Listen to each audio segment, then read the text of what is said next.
Would you state your name? Elaine Summers at the time, Moorhead. My first name is Georgia, but they always call me Elaine. Okay. Which years did you attend Brown Summit Colored High School? I attended Brown Summit in the first through about the sixth grade, which was 56 through 62, 62. And I went from the ninth through the 11th grade, which was 64 to about 66, and transferred to Northwest and graduated in 1967. What was the school day like extracurricular activities, classes? Well, the school day, I would say, is pretty typical to your school day. However, we had no computers. No computers. We did have a typewriter. I took typing under Mrs. Raleigh, and that was one of the best subjects I could have taken. I don't know if you still do a lot of type. Well, you do it with the computers now, but I don't know if you actually learn the keyboard and all of that or not. But however, that was one of the best classes I could have taken because we're doing it on the keyboard right today. So I don't regret taking it. They also had something called shorthand. You heard of that? I did not take that because it seemed like it was quite challenging, and I want to challenge my mind in other areas. Let's see. We had English, and one of the interesting things about English was that we had to conjugate. The whole class would get up and conjugate verbs, the verb to be, whatever the verb was at the time. And so just imagine the whole class up saying, doing the verb, conjugating the verbs. By the time they got to me, if I hadn't studied my verbs, I knew them. So that was interesting concept, the way she taught us how to put verbs and write sentences and that kind of thing together. And that was Miss Jordan. Mr. Settles, Robert Settles, who I think may come here and do an interview, he was my math teacher. He was an outstanding math teacher. I just can't. Just excellent. And as most of you, I strive to make A's. Math was a little more challenging, especially when you got to geometry and trigonometry. It was a little more challenging, but we got through that. He taught us steps, how to get through that. Took French under Miss Booker. Not fluent, but I took some conversational French after that to try to keep that skill up a little bit. But we had home economics. Miss Hopkins taught that, and we learned how to sew and how to cook. So I made some of my clothes. So let's see. The extracurricular activities, we had basketball, and you probably know that we were called the Yellow Jackets. The colors were yellow and blue is what I think, yellow and blue. We had pep teams, cheerleaders, Glee Club, and to name a few. Oh, we also had May Day and proms. The 1st of May, they do a celebration, the first day of May. And they have a maypole, and there is different color streamers around the maypole, and each person would get out and they'd have a streamer, and it was a certain way you had to wrap that maypole, and then we would dance around the maypole. But that's basically what the maypole was about. And that may be something you all want to try here as a tradition, a maypole. And it could have been cloth. I just said streamers, but because I'm sure it was probably cloth streamers. Sure. That sounds very fun. Yes, it was. Great school spirit. You probably can Google it and get the more details on it.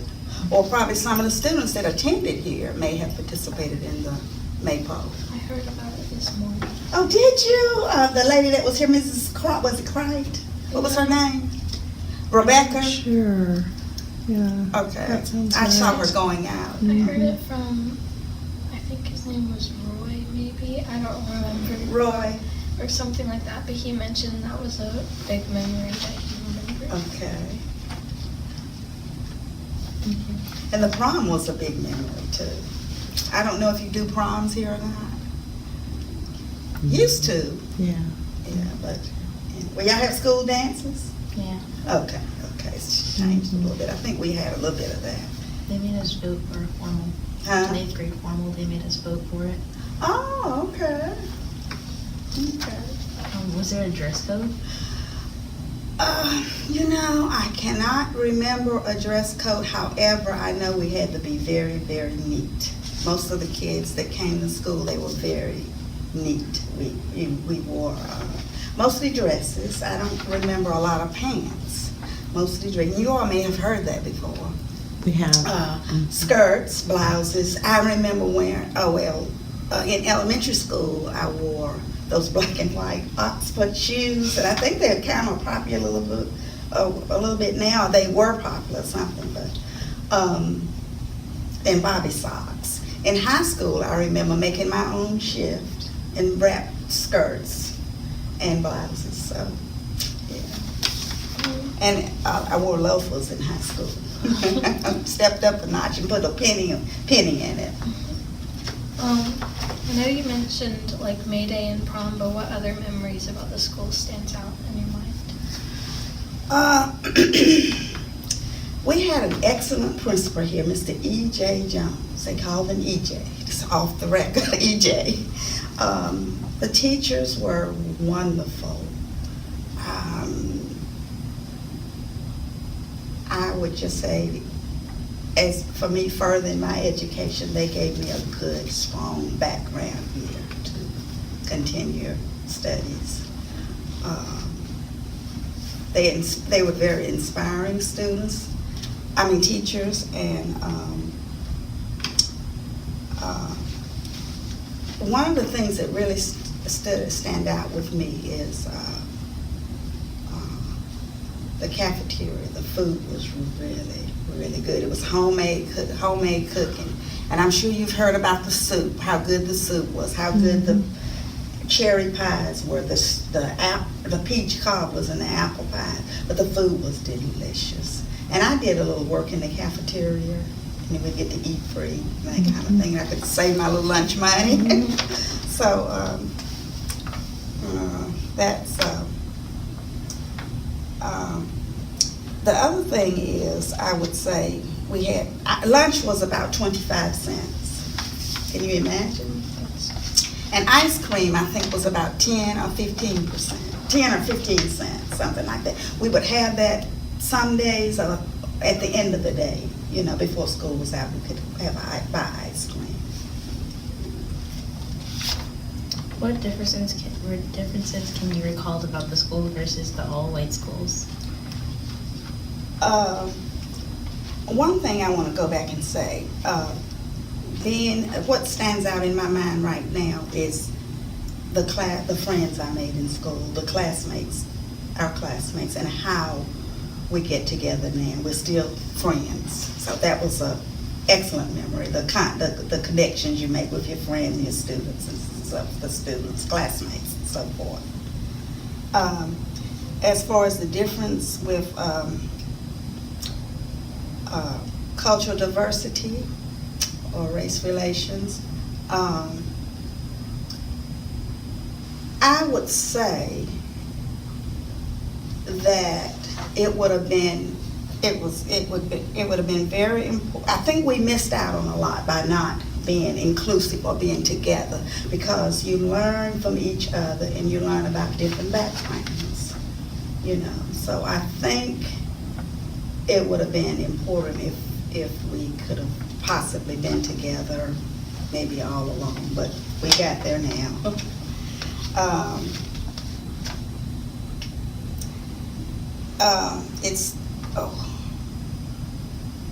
It said, did segregation, did non-diversity impact our learning materials? Not to my knowledge. I'm sure it did in some ways. I'm sure it had to have impacted our knowledge. However, we were just so happy. I was so happy into my books. I didn't think about materials. and that kind of thing, because I knew we had a typewriter here, we had our books, I knew we had to study, I knew we had to be on time for class and all those good things. So I couldn't really say how that impacted us as students. How do you feel about the school becoming a historical site?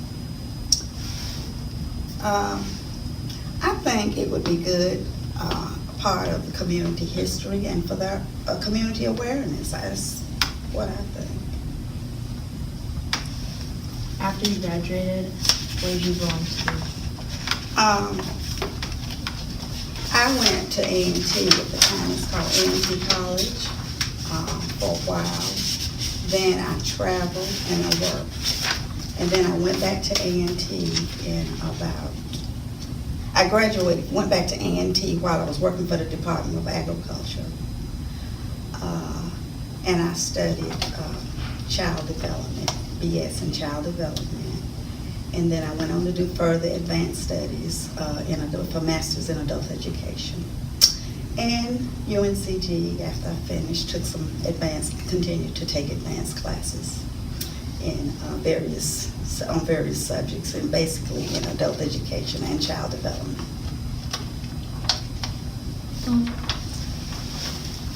How would you characterize the race relations in Brown Summit and Greensboro at the time you attended?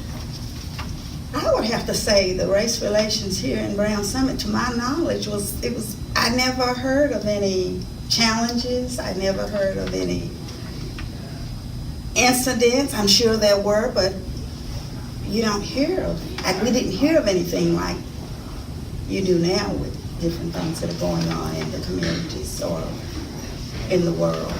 It was very peaceful. That's the only word I can use. It was peaceful, very peaceful.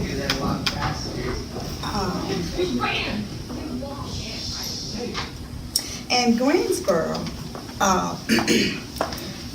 Greensboro, with the A&T students, they were trying to make a change for the betterment of all people. I think you all probably know a little bit about that, where with the Woolworths and the lunch counter. I think a little bit of that was developing and going on at the time, because a lot of the students marched and sat at the Woolworths, and as a result of that, it made a difference in the community and in the world, basically.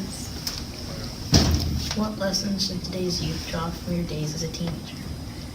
Well, I was looking at your school mission, and everything I said basically is on your school mission. And I think this is a wonderful piece for you all to have in front of you, like a little thumbnail, when things get tough in school, to read this. It is phenomenal. The first thing up here, it has respect. And my first thing I had was to have good character development, be respectful, have good manners, be polite, and that kind of thing. It'll take you a long ways in life. Respect authority. First of all, respect yourself, because you respect authority, respect your teachers, respect the principal, respect your parents, listen to your parents and teachers, and all those kinds of things. Be respectful to your classmates and others.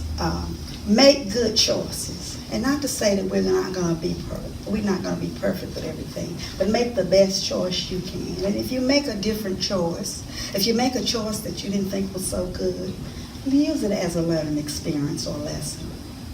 What could I do different? Assess yourself and see what could you do different.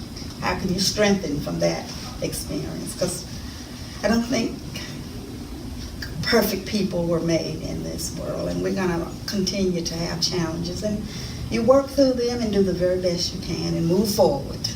Keep it moving.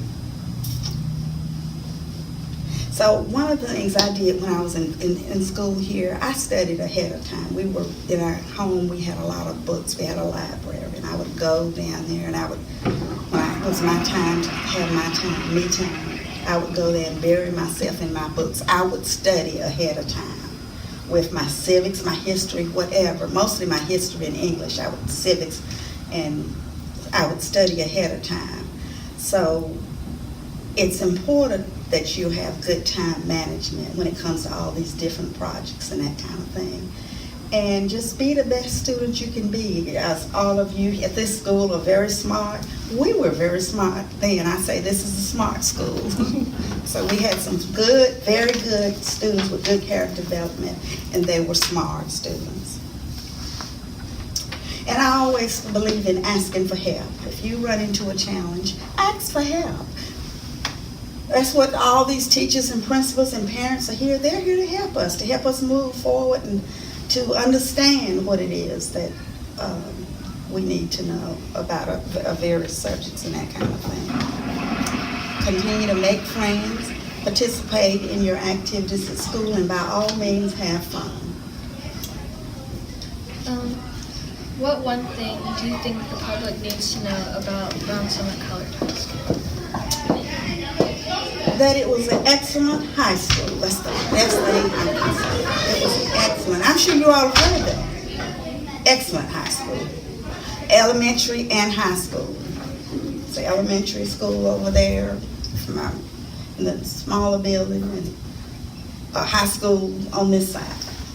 So it was grades from grades 1 through 12. Yeah, because I went from 9 to 11, so it was an excellent school. And so that's pretty much it. I would say an excellent school with good character development, because we did not have, we were good students. We were well behaved, because if we didn't listen or had some issues or some challenges, you might have to go to the principal's office. And I don't know that they do that these days, do they? Are they still doing that? And nobody wanted to go to the principal's office. I can remember when I was in elementary school, the teacher had paddles in the classroom. I'm sure you all heard that. Yes. And who wants to, the paddle was about that thick. I mean, I may be exaggerating, but it was a thick, you all have seen thick paddles. And who wants to get the paddle? I can remember one time, I'm going to tell this little quick story. I can remember one time a friend of mine in class, we were playing a game against the wall. We were pitching pennies. The principal came in and caught us. He took me to the office and he said, "Would you like for me to call your parents?" I said, "Please, no. And he had that big paddle there, and I was so afraid that I was going to get that paddle. I did not want that paddle. And he had a nice talk to me, and I never did that again. But the guy I was playing with, he encouraged me. Well, we were having fun, but that's considered gambling, is what he told me. So, we try little things. We don't always be aware of what we're doing, that we were gambling. I didn't think, I just thought it was a game. So anyway, that's one incident when I went to the principal's office, and it was very, very challenging and frightening. How can we continue to preserve the legacy of the school? Keep on, continue to have special events like this, continue to do your special projects, continue to reach out and get people of the community to come in and speak to you and share the traditions, the legacies, and all that good stuff. Do some activities that they did back in the day, like the maypole, or maybe have a little prom. Now, I know they're planning on, you all probably have heard about it, they're planning on doing a class reunion here in about May. So they could continue, I think this would be a good thing to help the legacies, to bring everybody together, as many as we can, and do the class reunions, and we can give something back to help the school out and that kind of thing, And one of the things I missed along the way is, in your studies, I would encourage that you be in some type of activity, like maybe 4-H, some community activity like 4-H or Girl Scouts. And I forgot to mention to you, as far as my career was concerned, I did, after I left the Department of Agriculture, I did most of my career at with the Girl Scouts, the Tar Heel Triad Girl Scouts, 26 years of that. So I was what was called a membership director, which means I worked out in the community, trained adults, the administrative adult, to train the leaders to bring Girl Scouting to you in the community. As well as I used to work with the ag department. I worked with the 4-H program and a child parent community program. So all those things I enjoy. And I want to say to you, if it's something you enjoy doing, as you probably know what you want to be now when you grow up now. Well, volunteer in that field. Volunteer in that field. It may be something here at the school you could do that may help you with your career. Ask questions of your teachers and principal. You might want to have a little job in the community where you make a little money. I know with Girl Scouting they train you to be a babysitter, and there's camp counselors, little jobs you can do, and save your money. Get ahead of the game. Thank you. All right. Now, is there anything else you all would like to know that we may have omitted? I brought a picture here of my school, or I should say our school. But it's changed a lot from the time when I started the school. So it's a new day and a new way now at A&T. So it's noted for engineering, and you all know all of this, and technology and all that good stuff. So I just thought I would share that with you. So I thank you for having me. And I enjoyed anything. And if there's anything I missed, I'll be happy to answer it. Thank you. I want you all to be confident in yourself, which I can tell now with your interview, you are very confident, and that's a good thing. I want to say to you, be a star. Have you heard that word before? Be a star. It's a character development technique that I picked up along the way in some training. Be a star. And I know you all have heard all about that. Be a star. Life, school, work, volunteer can get challenging, but we have to use that little time management to get from one project to the next. It's called multitasking. I know you do a lot of that around here. So the little technique is be a star. And I want to encourage all of you, and you, especially you two that I'm talking to today, to be a star. When things get tough, be a star. Do you have any idea what be a star might mean? The S. What does the S mean?